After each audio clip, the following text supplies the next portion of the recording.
देखिए, हम बात करेंगे लाप्लास ट्रांसफॉर्म ऑफ इंटीग्रल की। तो किसी इंटीग्रल पर लाप्लास ट्रांसफॉर्म कैसे लगाओगे आप, ठीक है। मैं कैमरा वालों से कह रहा हूँ, सामने वालों से, भाई थोड़ी आवाज़ आ रही है, म्यूजिक सुनते रहो और लाप्लास पढ़ते रहो।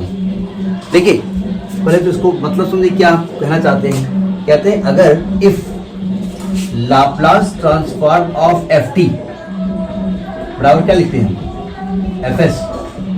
हम एफ एस लिखते हैं, आपकी बुक एफ पी लिखती है, कुछ लोग एफ बार एस लिखते हैं। देन अगर हमको इंटीग्रल, क्योंकि हमने कहा क्या कहा कि इंटीग्रल पर लाप्लास ट्रांसफॉर्म लगाइए, तो अगर आपको एफ टी जो है उसका टी के रेस्पेक्ट में इंटीग्रल करें और लिमिट क्या लगा दें, 0 से टी। ध्यान रखिए लिमिट क्या होनी चाहिए, 0 से टी होनी चाहिए, और इसका लाप्लास ट्रांसफॉर्म करें तो फॉर्मूला होता है एफ एस अपॉन एस। बस ये प्रूफ करना है, एफ एस अपॉन एस, ये प्रूफ करना है आपको। क्या बोला कि अगर किसी फंक्शन एफ टी का लाप्लास ट्रांसफॉर्म एफ एस होता है, तो अगर हम एफ टी को टी के रेस्पेक्ट में 0 से टी लिमिट के बीच में इंटीग्रेट करें और जो इंटीग्रल आए उसका लाप्लास ट्रांसफॉर्म करें, हेडी क्या करिए, लाप्लास ट्रांसफॉर्म ऑफ इंटीग्रल, तो ये एफ एस अपॉन एस होता है, ठीक है। इसका मतलब जरा ध्यान से समझिएगा, इसका मतलब आप जब भी लाप्लास ट्रांसफॉर्म करेंगे तो जो फंक्शन यहाँ लिखा होगा उसका लाप्लास ट्रांसफॉर्म आपको मालूम होना चाहिए। आपके वजह से डिवाइड कर देंगे, आंसर आ जाएगा, ठीक है। अब इसको प्रूफ करने जा रहे हैं, सावधान, ऊपर से लिख दें, इसको हटा दें, अगर लिखा रहना, ठीक है। देखो ध्यान से, अगर आप 0 टू टी एफ टी करोगे तो ये एक टी का फंक्शन ही आएगा ना, तो इसका कुछ नाम दे देते हैं। हमने यहाँ एक चीज एज्यूम कर ली, लेट 0 से T F T D T जो है उसको फिलहाल नाम दे दिया जी टी, नाम दे दिया, वो बार बार ये ना लिखना पड़े, जी टी लिखना पड़े, इससे काम चले। इसको इक्वेशन नंबर 1 डाल दिया, ठीक है। अब इसको आप टी के रेस्पेक्ट में डिफरेंशिएट कर दो, differentiating both the sides with respect to t, t के रेस्पेक्ट में डिफरेंशिएट करिए।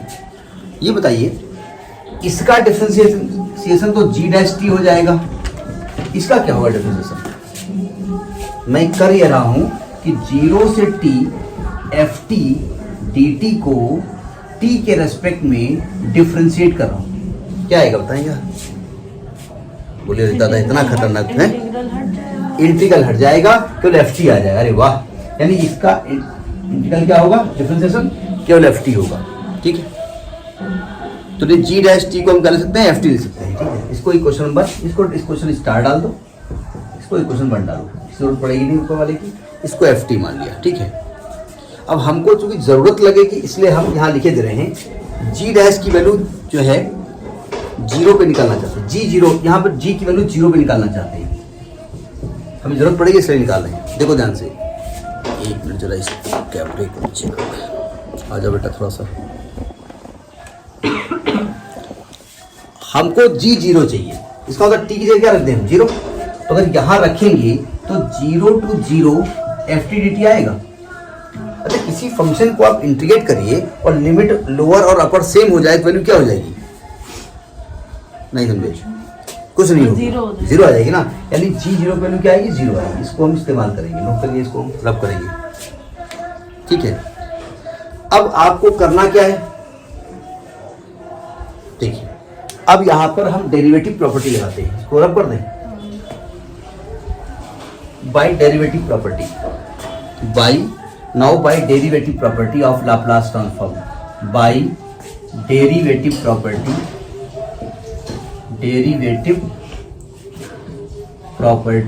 ऑफ लाप्लास ट्रांसफॉर्म क्या होगा, देखो ध्यान से, अगर आप जी डैश टी बोले तो ये, जी डैश टी का लाप्लास ट्रांसफॉर्म निकालें तो क्या फॉर्मूला होता है।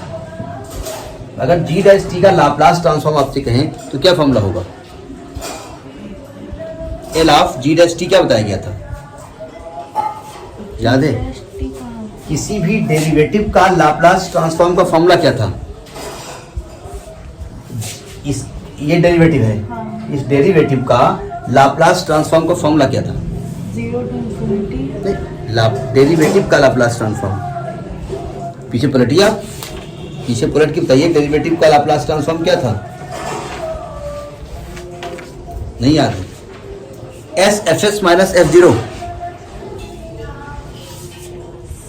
यानी ये था S F S minus F zero, याद है? ये लिखेंगे नहीं हम, तो दोबारा फंक्शन जी है, ठीक है। और जो एफ एस था वो क्या था, लाप्लास ट्रांसफॉर्म एफ टी था, याद है? तो यहां हम क्या लिखेंगे, यहां हम लिखेंगे एस, हम यहां लिखेंगे एस, और एफ एस को क्या लिखेंगे, Laplace transform of g t minus g zero. पीछे का सब याद होना चाहिए, ये तो हुआ ना, एस लाप्लास ट्रांसफॉर्म। जीटी क्या है, जीटी किसको आपने माना है, जीटी आपने माना है 0 to t F T D T माना है ना, एफ टी डी टी इसी का माना है ना। और माइनस जी जीरो क्या है, जी जीरो को भी क्या निकली है, जीरो निकली है ना, तो माइनस जीरो, ठीक है। बस स्टेप बाय स्टेप समझते जाओ। अब देखो L of g dash t आप निकाल रहे हैं, ध्यान रखिए, और जी डैश टी किसके इक्वल है, जी डैश टी किसके इक्वल है, एफ टी के, यानी आप क्या निकाल रहे हैं, एल ऑफ एफ टी। आप यहाँ क्या लिखेंगे, यहाँ लिखेंगे एल ऑफ एफ टी, ये लिखेंगे ना। और एल ऑफ एफ टी किसके बराबर होता है, एल ऑफ एफ टी किसके बराबर होता है, एफ एस के, बोल रहे सब पूरा नंबर, ये एफ एस के बराबर होता है ना, एफ एस के और बराबर एस, और ये 0 से T F T D T का क्या निकालना है आपको, लाप्लास ट्रांसफॉर्म। अब एस को इधर ले आओ, अगले स्टेप में एस को इधर ले आओ, देखो प्रूफ हो गया, ये प्रूफ होना था ना, Laplace transform of 0 to t integral F T D T S S 1 S होता है, हो गया प्रूफ। बोले अरे दादा ऐसे कुछ करना पड़ेगा, ठीक है। एक शर्त एक जरूर है कि यहाँ पर लिमिट 0 से t होनी चाहिए, तभी आप यहाँ पर लाप्लास ट्रांसफॉर्म इंटीग्रल में लगा पाएंगे। हैव यू गॉट इट, थोड़ा और आ गया बेटा, आ गया। अब मैं इसका एक एग्जाम्पल बताता हूँ, इसका मैं एक एग्जाम्पल बताता हूँ।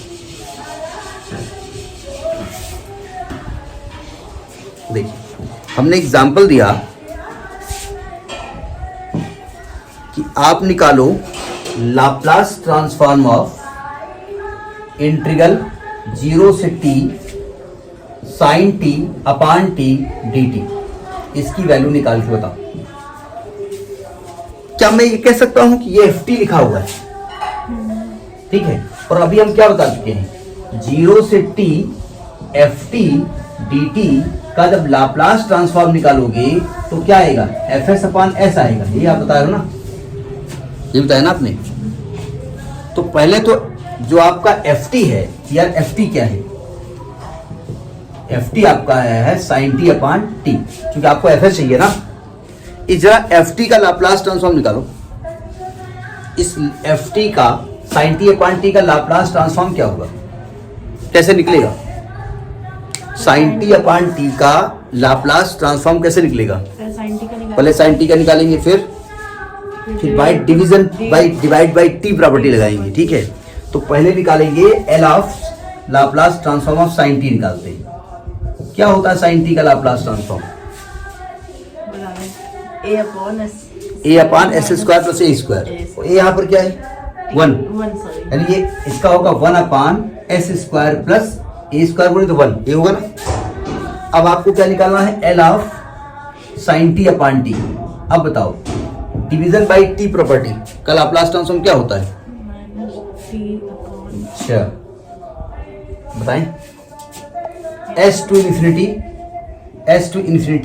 एफ एस डी एस, याद है, ये डिवाइड बाय टी प्रॉपर्टी था, ये यहां लग गई है divide by t property, divide by t property, ये याद होनी चाहिए। देखिए एग्जाम में है वो काम नहीं चलेगा।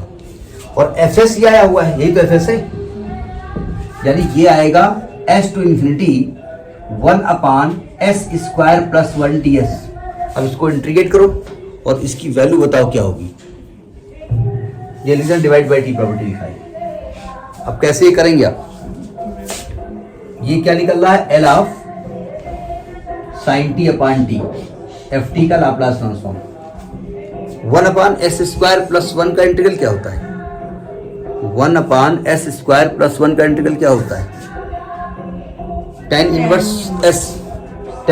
s होगा, tan इनवर्स s, और लिमिट क्या लिखेंगे? s to infinity. लिमिट कैसे लिखी जाएगी? tan inverse infinity minus tan inverse s। tan inverse infinity की वैल्यू क्या होती है? tan इनवर्स इंफिनिटी की वैल्यू क्या होती है?